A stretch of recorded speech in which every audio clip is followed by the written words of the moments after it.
তোর ছেলেকে আগে দুনিয়া থেকে বিদায় করব, তারপরে সয় সম্পত্তিগুলা সবকিছু তখন তো এমনিই আমাদের হয়ে যাবে। তুই কি চাস যে তোর চোখের সামনে তোর ছেলে মরে যাক? এটা কি চাইবি? না না, আমি চাই না সোহেলের কোনো ক্ষতি হোক। সোহেল আমার কলিজার টুকরা, একটা সন্তান তো অন্তত ভালো আছে।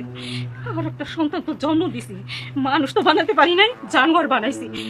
আমি জানোয়ারি, তুমি এই দলিলে সই করে দাও। তোমার ওই সোহেল মল্লিকে বাঁচাতে টাইম নেই আমার, তুমি দাও। আরে এত সময় কেন লস করছো? এই বুড়ি, তাতে সই কর, সই কর বলছি। নে সই কর, তাড়াতাড়ি সই কর। এই তো লক্ষ্মীর মতো সই করে দিছে। এইটা ধরো তো। আমি বলি কি, এই সয় সম্পত্তিগুলোর জন্যই তো তোমার মাকে এতদিন বাড়িতে রাখা হয়েছে, তাই না?